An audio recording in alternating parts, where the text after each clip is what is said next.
and also the panel that will follow. So I would like to introduce Peter Verwer.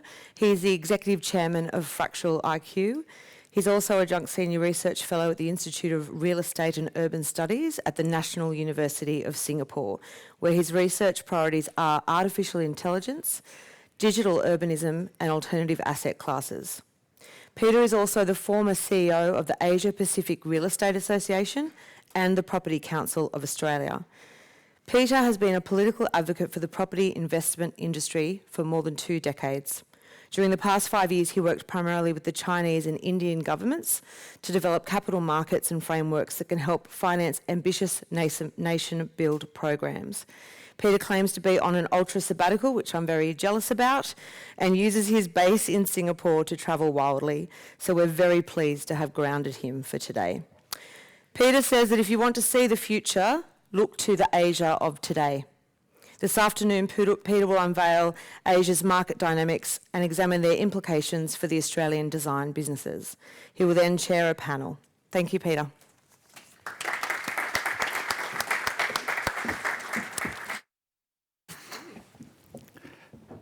Karen, thank you for that very generous obituary. It's wonderful to be back in Australia, in my hometown of Sydney. I have been asked to give the post-lunch pick-me-up speech and to look at, it's called the next 3 years, but to do that I've been asked to look at all the global drivers reshaping markets, to bring that down to the regional factors which are relevant to the Australian economy and architects in particular, and to put this into the context not just of the long term but also the short and medium term. Unfortunately, this 12-part Netflix series, which it would be, is not something I can squeeze into 45 minutes. And so what I'm going to do today, and then very much rely on the panel to draw together the threads of what I've talked about so that it makes sense and answer all of your questions. I'm going to talk about Asia's growth dynamics, the future from Asia. I think that's Mark Latham's missing ladder of opportunity, actually. Asian growth dynamics, the future from Asia, what it means for you, and then drill down to the business realities, which is really what this conference is about. Are you all fine with that approach? It's good, because that's the only speech you got. Okay. If we're going to look to the future, there are probably some different perspectives that the people in this room would want to take. Some of you are just interested in, say, piggybacking, looking over the backyard fence to see what's happening in Asia, especially as, Carolyn's given the game away. I think that the future is happening there right now. A lot of what I've already heard today, I'm going, I saw that the other day in Chengdu or Chongqing or Xiamen or Mumbai. Now, where I mainly see it all happening is in Seoul and Singapore. But some other cities are quite interesting. We'll get into those. Don't get ahead of yourselves. The other interesting or reason that you would be interested in this session is that maybe you're thinking that there are more Asian customers who can be drawn into Australia, who could be clients within Australia. And some of the really ambitious of you might say, hey, maybe Asia is actually a growth diversification strategy for us. Maybe we should be thinking about having an agent there or having boots on the ground. And one really good thing is that you no longer have to make a choice between Hong Kong and Singapore. Okay.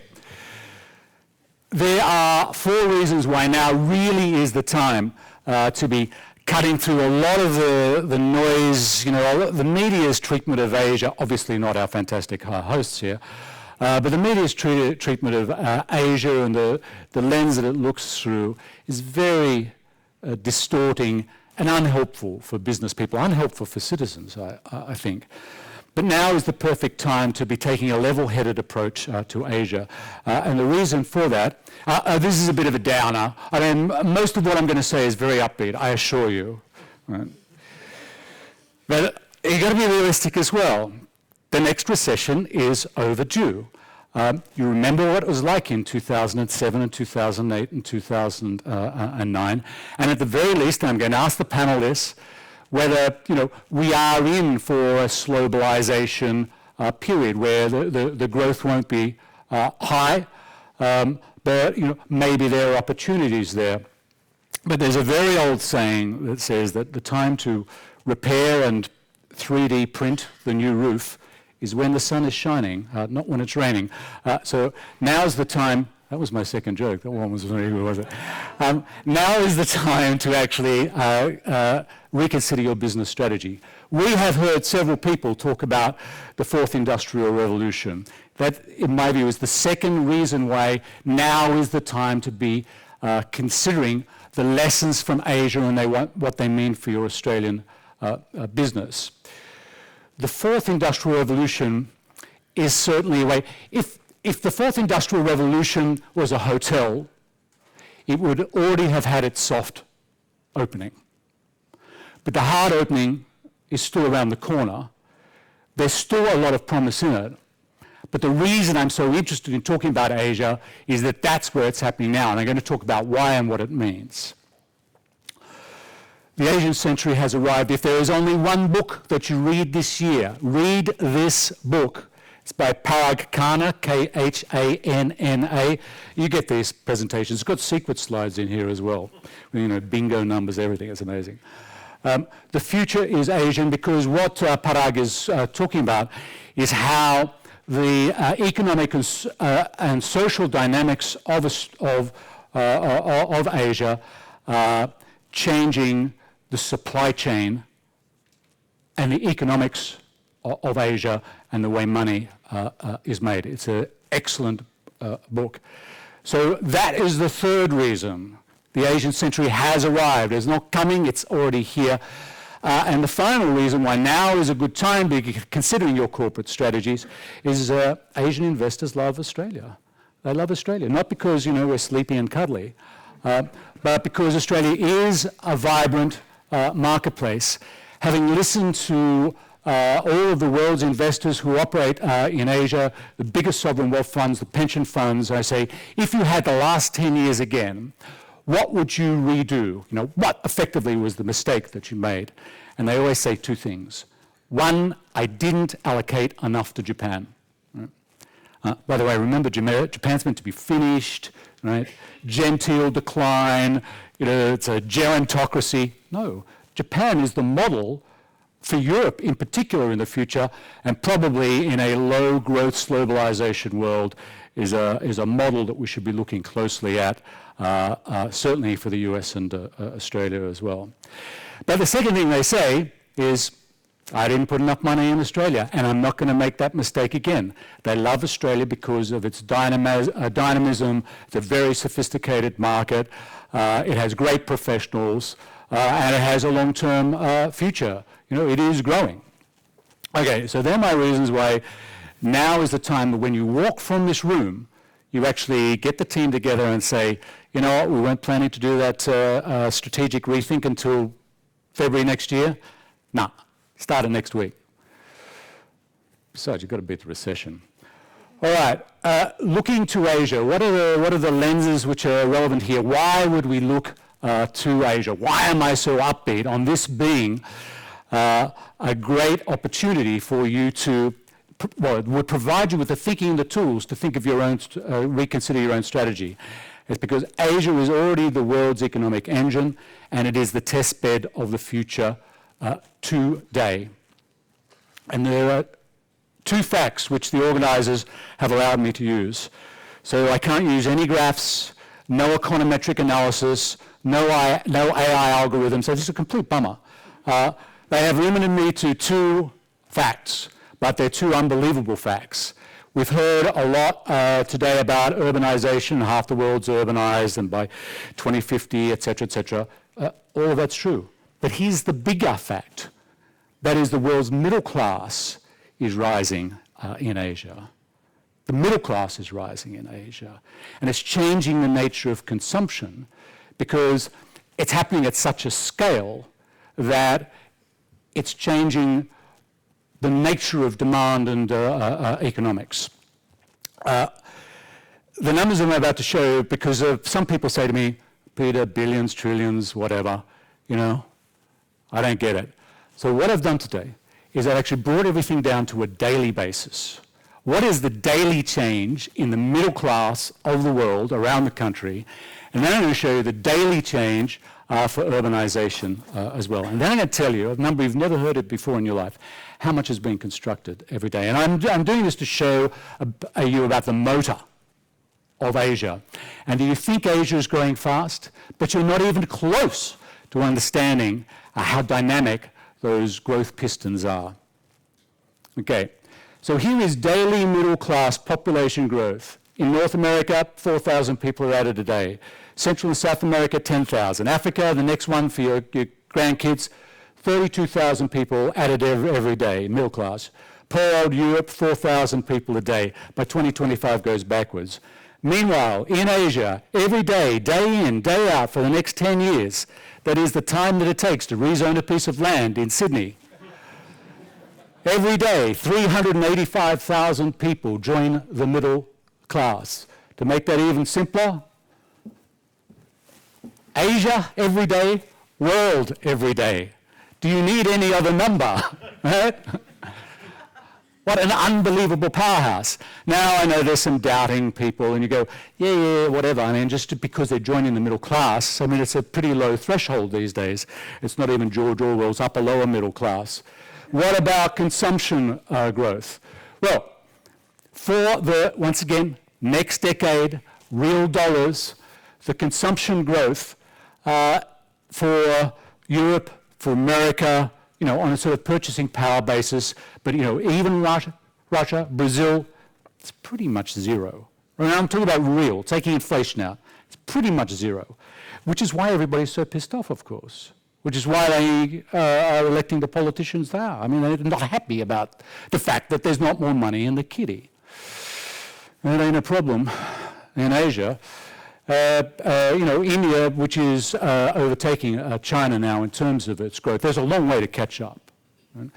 But 11% growth. The only number that's important here is that by 2030, and I think some people can't see down this low, by 2030, 43% of the world's consumption, I'm not talking about growth, I'm talking about entire consumption, will be in China, India, and Indonesia. Indonesia, the country that everybody keeps forgetting to put into their strategies.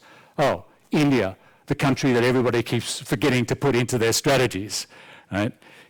Asia is not China. Asia is China, India, the Middle East, and ASEAN. 43% of consumption. And we've already heard some fantastic stuff today about urbanization.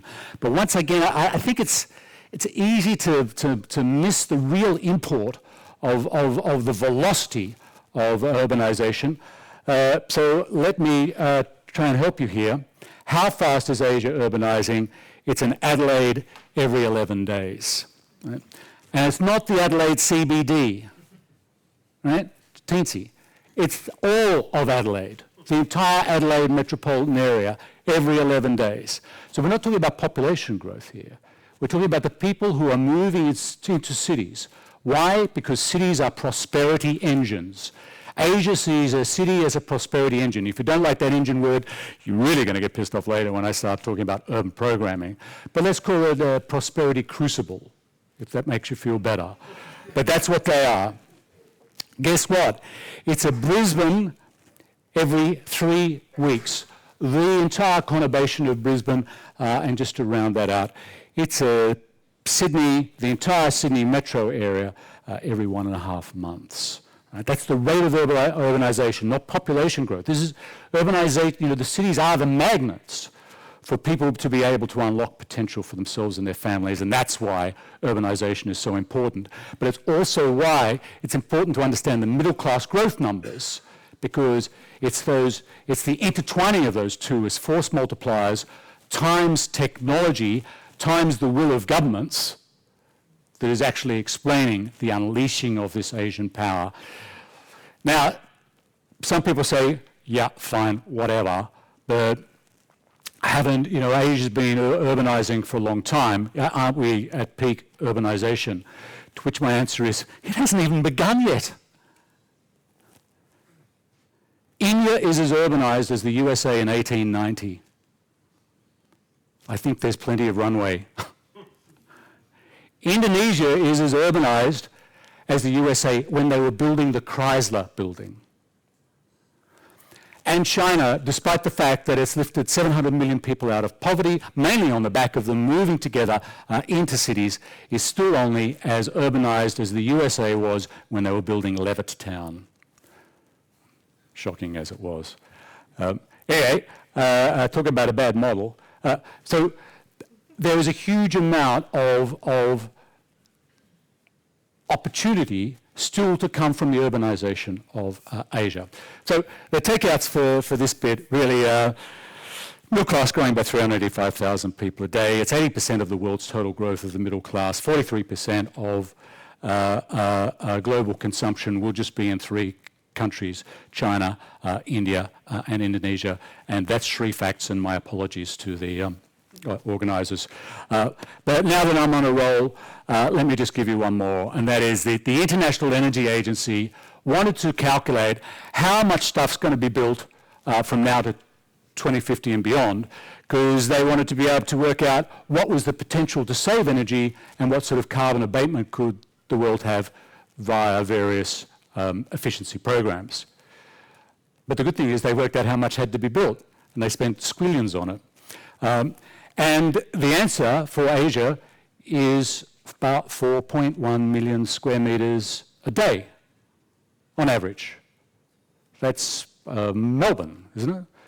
Per day. 70% of that is housing, which in the future will be the world's biggest asset class. Okay, so this is why I think Asia is important, because it has this velocity, it has this motor, but at the same time it's also experimenting with the sorts of techniques and methodologies that we've heard about today. So it was a bit tricky when I was thinking about, okay, which trends in Asia would be meaningful to people who run architectural and design businesses. Because, in the end, you're really just talking about everything to do with the city. And I thought, why don't we look at the future of sustainability, the future of consumers, not consumption, the future of money, and EY have a fantastic document on that, and then the future of cities and infrastructure. And I'll just finish off on the design and construction, but you've pretty much covered that. I just want to say a couple of things. Now, you might think future of sustainability is a bit of a weird place to start with Asia. Most Asian countries are still either don't have building codes or drafting their building codes. Mind you, we have building codes here, and I understand it's become an issue. But sustainability is a huge priority in Asian countries. If you look at the 13th five-year plan of the State Council of the Chinese government, the majority of the metrics relate to sustainability. Now, they're not going on about the Paris Accord or whatever. They're talking about pollution, less pollution, cleaner water, less waste, more energy efficiency, eco-productivity. This is a good basis for driving a sustainability platform. Get those things right, you're going to get your CO2 abatement as well. A place like Singapore, Green Mark, compulsory. BIM, compulsory. Well, everything's compulsory, pretty much. All good things. But the example that I wanted to give you is a Singapore example, and a lot of my examples are from Singapore, which is what is the future of sustainable assets? And the starting point is to think about sustainable precincts. But I have chosen a capital land development, which only opened this year. It's just down the road from where I live, and it's called Funan Mall. So what is so important about this? And capital land, as I'm sure Rod will tell you, they are hard-headed. Right? They are not going to do something just because they have a philanthropic arm. They're going to do it, and they've calculated it down to 14 decimal points of IRR, internal rate of return. So this Funan Mall is very interesting because it is a mixed-use development right in the middle of the city. It's close to the Supreme Court there. But what do we find? So what does mixed use mean? We hear a lot about mixed use. What does mixed use mean in this circumstance? There's an urban farm. We heard this morning about tomatoes.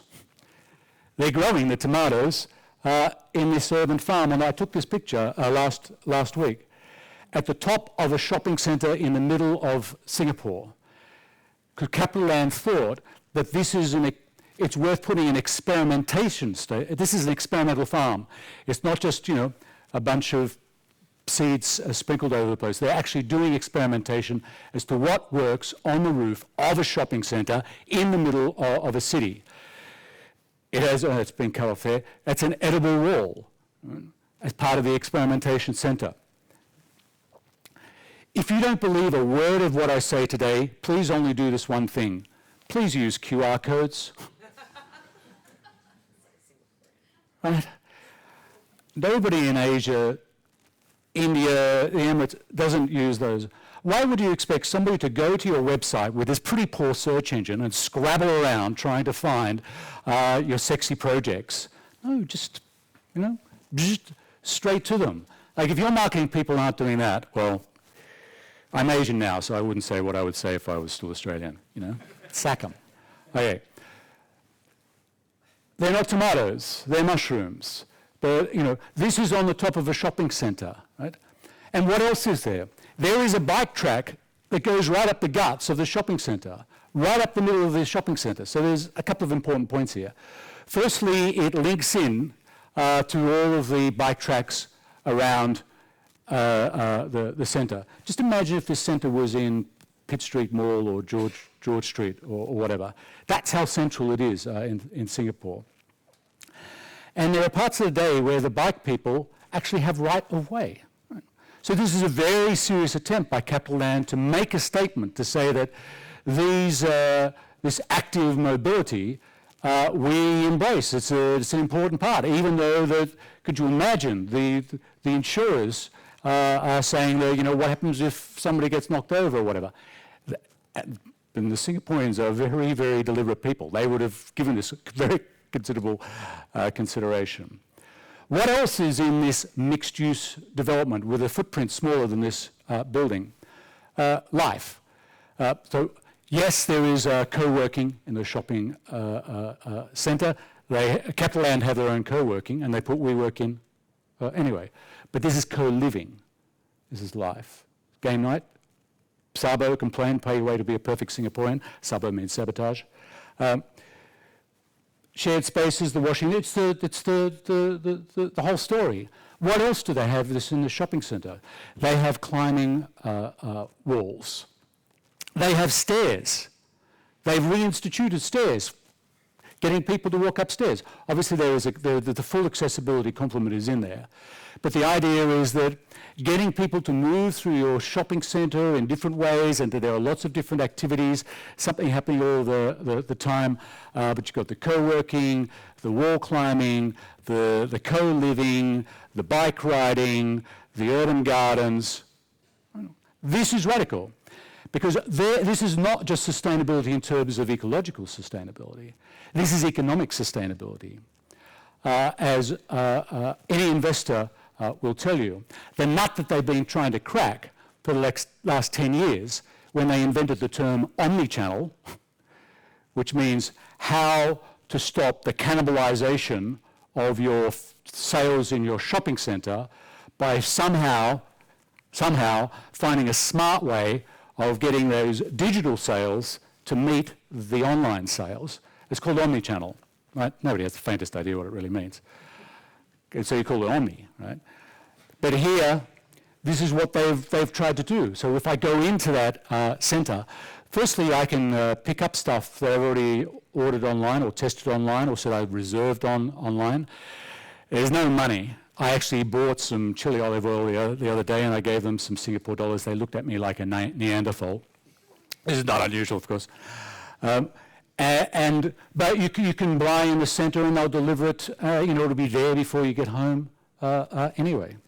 Okay, so that is why this is the world's latest and best attempt I think, to try and match an omni-channel approach, to try and match the digital with the physical, and do it in a mixed-use community, which is actually quite vibrant. There are no vacancies in this building, and it has a strong return. Okay, the other part of the sustainability story here is resilience. No matter how much carbon reduction and mitigation, I mean, it may not even work anyway. Who knows? I'm not saying not do it. Help set up the Green Building Council, that sort of stuff. But Asia is far further ahead than Australia in saying, look, we need an insurance policy. We need to harden the place up. We need to make it more resilient. And so Seoul is also good here. I think Osaka, Tel Aviv, they're the other cities that I would rank highly in terms of moving towards something that you talk about, which is circular cities and precincts and buildings. Now, they are already a reality. This isn't, a whiteboard a story. So generating renewable power, Pale Arbor does that. I'll show you Pongal later. Mining waste, which can be pumped back into the building or moved onto another grid. So they're very close to having a green grid and a brown grid. The green grid the energy will be generated from renewable power, and you can make money by porting it to a brown grid, which is the traditional grid. Harvesting the water, that's already a done deal. Build the buildings as the green battery packs, mainly for charging cars, but now they're using it for some of the utility transport as well. I already showed you a vertical farm, but there are far bigger ones in China. But the idea of having them in cities, they call them agricultural neighborhoods. Agri-hoods is the trendy term for it. We're going to see a lot more of this. It's not difficult technically.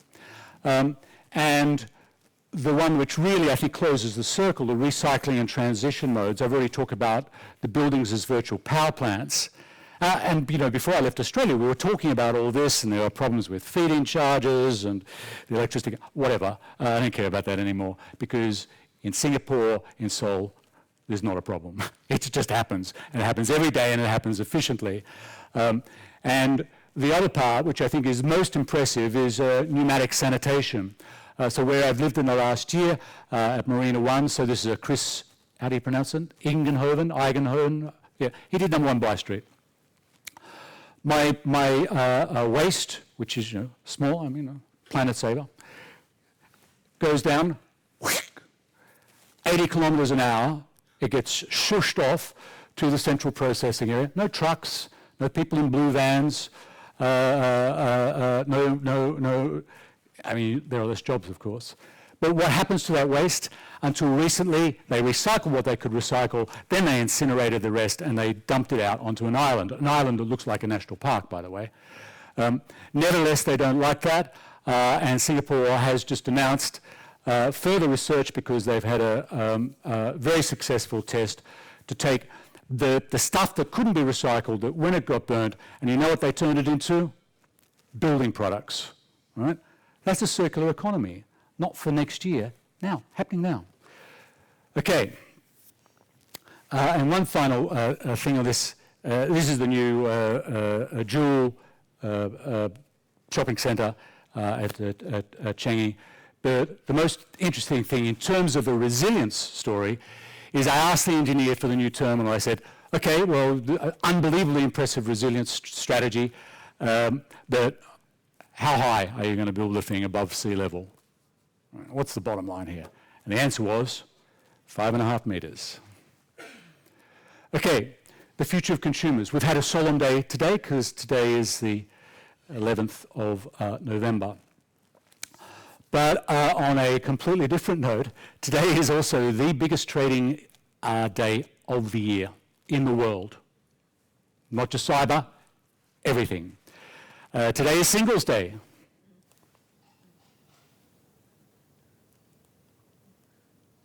A reaction against Valentine's Day by young Chinese students, who didn't have a Valentine. I know how they feel.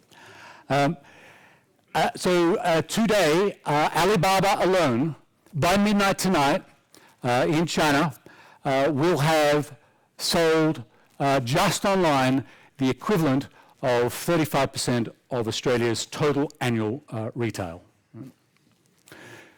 This wasn't a big thing, even 5 or 6 years ago. And so when people say in China everything's big, this didn't exist a few years ago as an Alibaba play. And 90% of all the sales will come through one of these.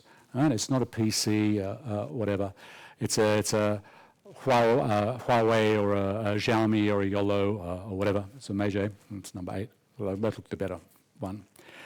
And WeChat, I was told that you can finally get your driver's licenses, your digital identity on your telephone.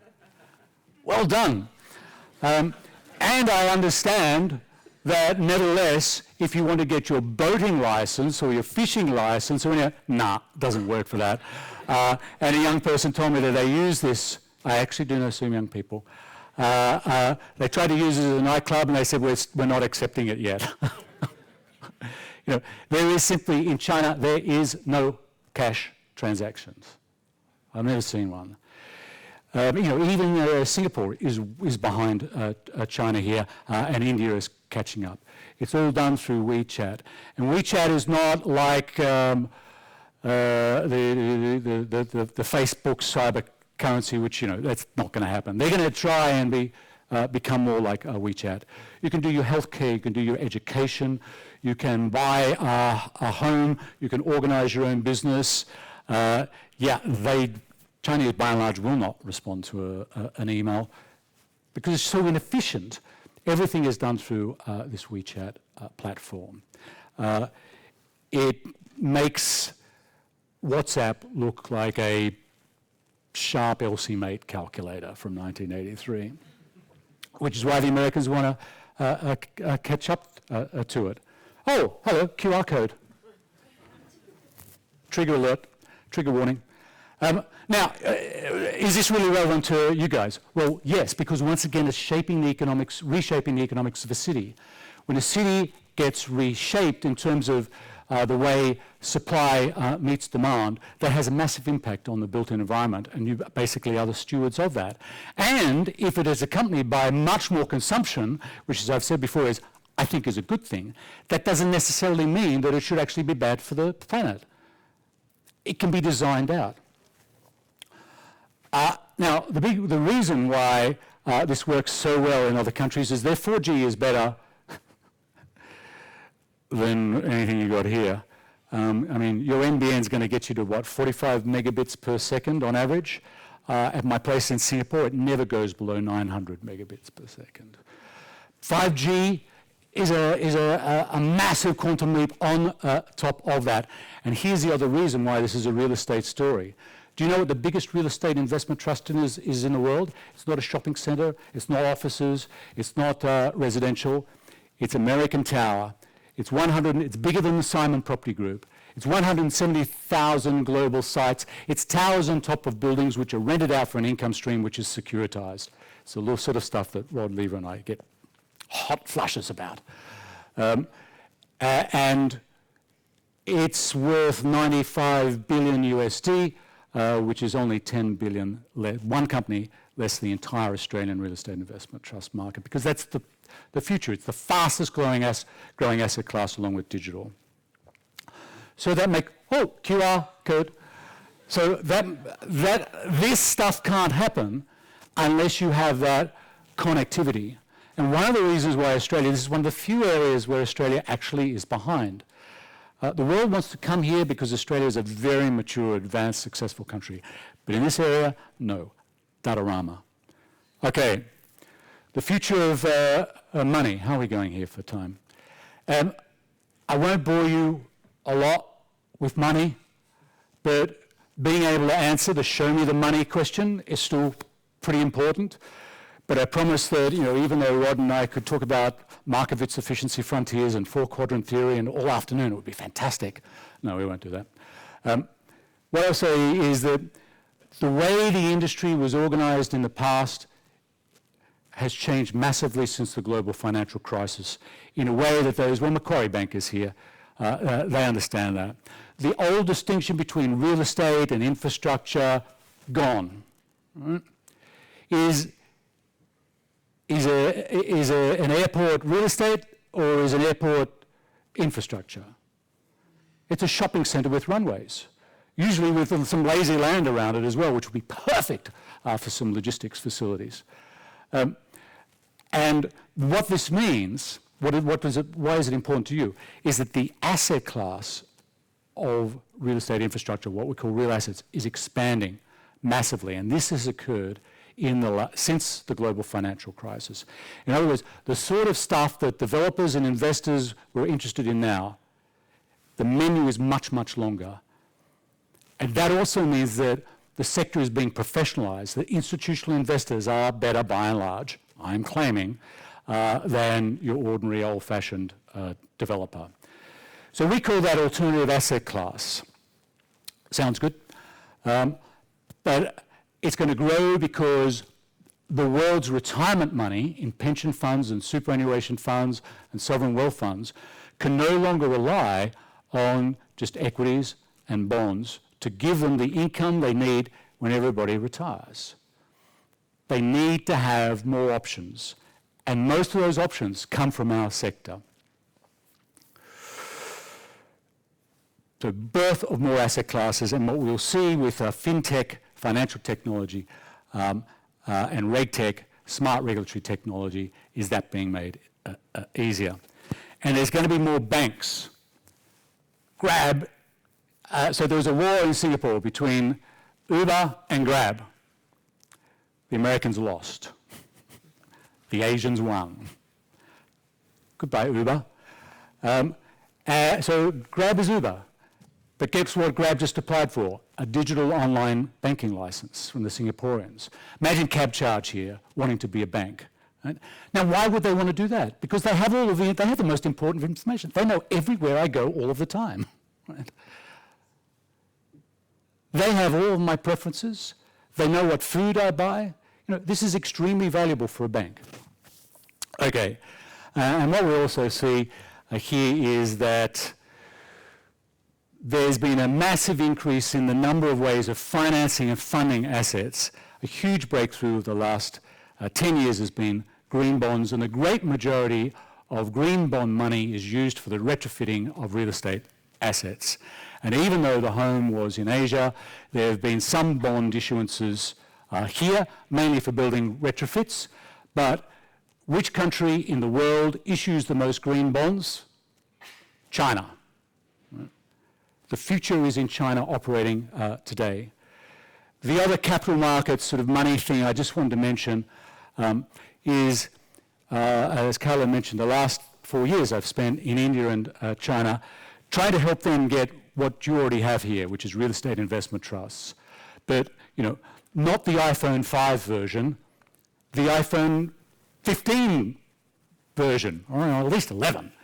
And so India, once again, is a lesson for Australia because the legislation in India is better than in Australia, if I do say so myself. But I'll give you a good reason for that.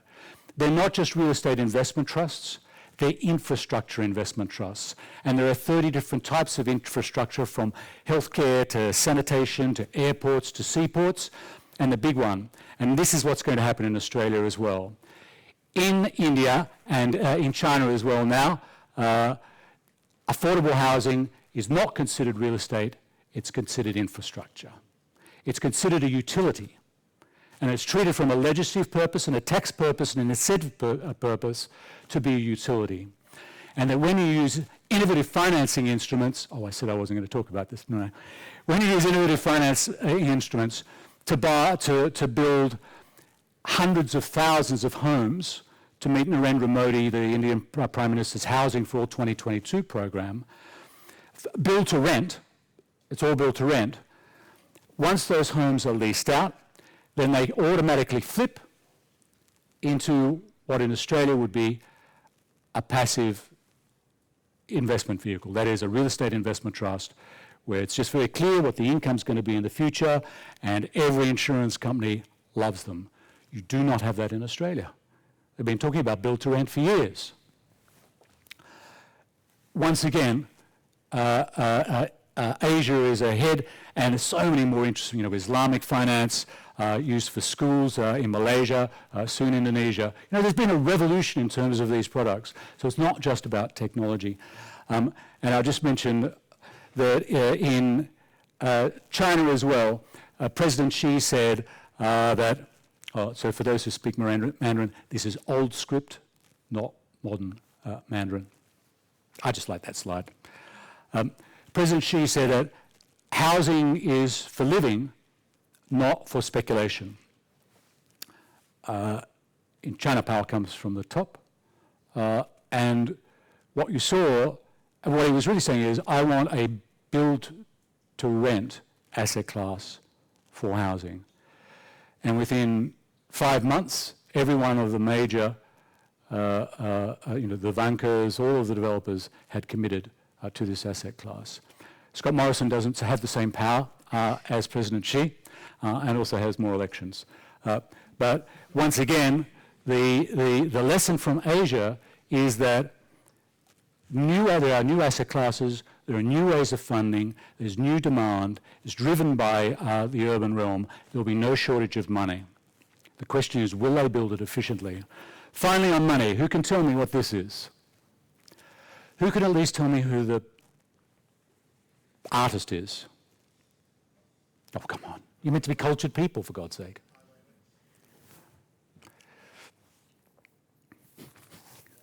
Andy Warhol. Oh, man. Okay. Bitcoin tokenization, you've heard that. The reason I mention it to you, cultured people, man, I thought this one would be easy, is that last year in Singapore, we had the first blockchain auction. 31.5% of this very famous piece of art, 14 small electric chairs, was sold off. People bought a token, so Bitcoin, Ethereum, or ART, so they got their little piece, they own a little piece of this. Each piece was then worth $50,000, that's 1.7 million. If you can do it for Andy Warhol, you can do it for anything. So it won't be in the future everybody has their 15 minutes of fame. It'll be in the future everybody has their 15 Bitcoins. I'll work on that one. Okay. So the future of cities. This is the trickier bit, because we heard about the fourth industrial revolution. The boss of McKinsey said the other day, technology has been moving fast, but one thing is for sure, it will never move this slow again. The technology will never move this slow again. So if you like your progress in bite-sized chunks, you're going to be cramming down this degustation of technological change in the future. And I think that what we've heard today from the other speakers, I'm going to very controversially call urban programming. Right? So let me make clear that the purpose of the city hasn't changed. It's always been a prosperity machine. And yes, I know that cities are about passion and people having more control of their lives and lifting themselves and up and their generations of the future. I know that they're about people. Some of my closest friends are humans. But the promise of this technology is that you can program the entire city. Right? So one question is, well, is the promise real? Another is this really a good idea? Right? Guess what? It's just going to happen. Right? There's nothing you can do to stop it. Because if the technology is there, then the experimentation will occur. So what does this urban programming look like? Is a city something that can, be fine-tuned? Well, the answer is yes. And I looked at a whole bunch of these cities, leapfrog cities. Now, so here's the important part. I'll just spend 1 minute on this because the speakers have talked about it today. But let me tell you why this technological revolution, the fourth industrial revolution, is different from the past. And it is radically different. It is like inventing the horseshoe and the wheel and the internal combustion engine and the telephone, unleashing electricity, telegraphy, fission power, and the internet all within one generation. right? This is a bold claim, and I'm very confident. Just so imagine if all of those inventions occurred within one generation. That is exactly what's happening, because we know why it didn't happen in the past. There are three reasons for what all the other speakers have been talking about today in terms of the fourth industrial revolution. The first is speed. 4G, but particularly 5G, gives you the speed of connecting stuff up, not with the NBN. Right? But, it's inevitable. It's been rolled out. South Korea was first, China's second, Singapore, Ho Chi Minh City, Hanoi, they're all doing it. Even Manila, they're talking about it. So the fourth industrial revolution wouldn't work without speed. Now that problem has been solved. The second missing element was, so AI. So I'm not even talking about the stuff that my students do and whatever, and deep learning neural networks and whatever. Unbelievably exciting, by the way. I'm just talking about prediction machines. We heard from one of the speakers earlier that the machines that they've got will make 100 predictions or whatever. 100? You look at the startups in Israel, they're up to 4 million an hour, right? 4 million an hour. And now you're going, well, Jesus, who needs all of those options? Well, then it's overlaid, and then you need a human, preferably one with imagination who understands what their clients want, to actually make sense of it and pick the ideas. But it's picked from a basket that wouldn't have existed before. The machine is better at coming up with stuff. Now the machine, I was at an exhibition in Vienna, and the AI machine, it built chairs without backs and with 3 stools that fell over. But, that's only the first 10,000 times. Then it learns very fast. So now we have prediction machines. They still need the energy, but you've got the energy, the connectivity, you've got the prediction machines, which then become optimization machines, because AI is really about optimization. And then the third thing is, none of that works unless you actually have the inputs, you have the data. This is what the Internet of Things are. An unlimited amount of data which is being pumped into these machines, which are now well connected and well powered. We didn't have those before. Now we did. That's why everything is going to change. Will it change for the better? Who knows? Is there an opportunity for will the city's economics change and the aspirations of people change? Yes. Will the built environment need to be reshaped? Yes. Will this also give you the tools to do the job? Yes. Why aren't you excited? Okay, it's also enormously scary. That's okay. So, I don't need to go through all these technologies because the other speakers have. What I've put in the presentation is a lot more detail on each one of those. Right?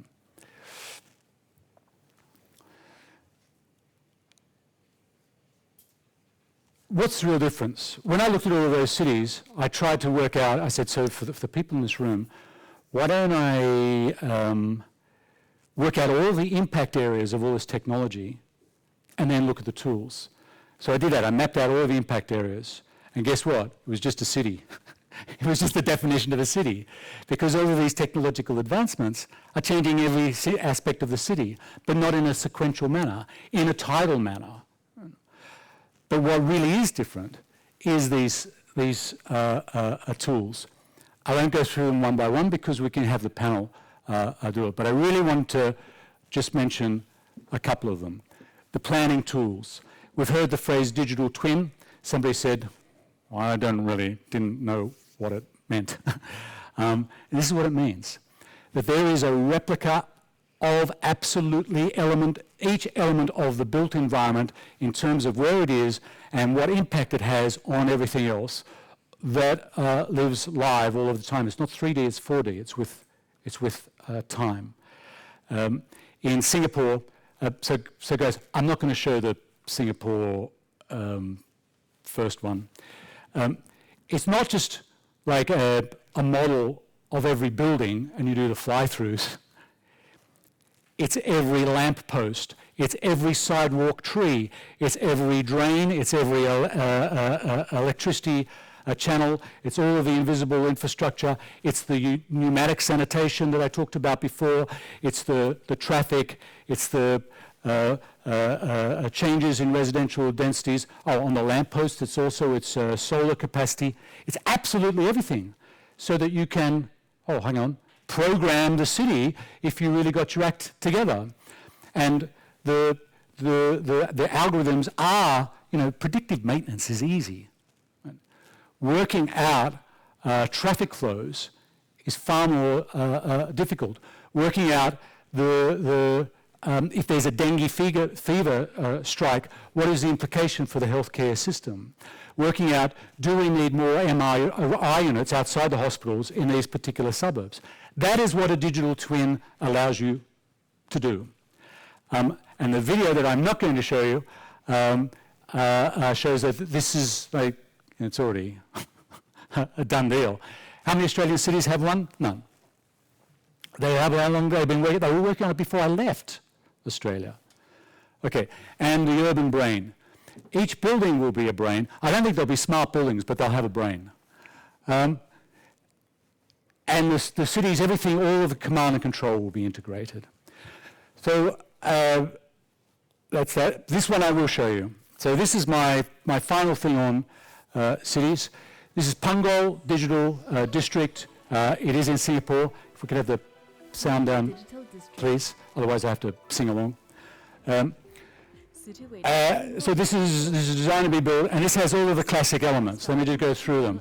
Firstly, it is fully integrated with all of the transport links. Yes, it's totally integrated with the residential. Yes, it is a mixed-use development. Is this giving me the answer? Maybe I could just read this. It'd be easier on me. No. It has its own district cooling system. It has its own sanitation. It has the pneumatic sanitation.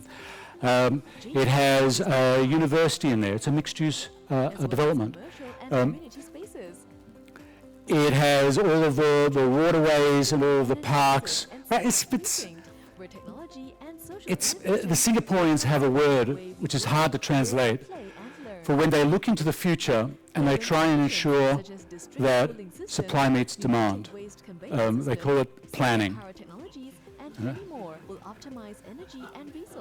And that's what this is. Solar panels, every roof. Right? So this is something that's going to be done. Let me mention the bad thing, and then I really have to finish and get the panel up so that we've got a good 35 minutes with them. And that is that when you come out of the MRT station, you'll get a little message, and it'll say, hello, Sing, you ordered this educational package from whatever. SingPost tried to deliver it. We know you're here. Would you like to walk 270 metres down to the left to pick it up? Or if you don't want to pick it up there, you can pick it up from the shopping centre over here. Or you haven't paid your fine or whatever. They're tracking it all. And I asked them the other day, who has all of this data? Luckily in Singapore it's an easy answer. It all goes up to the mothership. But the other feature of this is when it comes to the digital backbone, it's all open source, so that anybody can just latch onto it. Right? So you don't have beta, etc. problems. Anyway, that's not just Singapore. That is also, they're putting KL is actually surprisingly well advanced on some of this stuff. Tokyo, Osaka, Mumbai. All right. I said I wasn't going to talk about the future of design because the other speakers have. I just mentioned the tech stuff. So what are we up to? We got prop tech, con tech, place tech, infotech, herb tech, reg tech, fintech, real tech, insure tech, health tech. I'm going to ask the panel in a second. We're dealing with all these categories of funding buildings, procuring them, selling them, managing them, dealing with consumers, dealing with the law. How do you keep on top of this? Because it's the lessons that some of these developers and the big accounting firms have used that I think provide a guide for the future. And everything still comes back to this. It is all of what I've been talking about, which I consider to be very exciting, changing the nature of demand, making cities even more important, and giving you a job in this world, and a better job, because everything which is structured and repeatable right, will be automated. There's no doubt about that. But they're the shit jobs anyway, aren't they? The bits that you're good at, which is imagination, helping the client understand what they want, they're the jobs that will exist in the future. Whether you can persuade the client to actually give you a bigger stake in the success, that's not what this talk is about. So, ladies and gentlemen, that is a quick squiz around Asia and why it's dynamic. If I could ask the panelists to come up, please. I'm going to drill into some of these questions, but also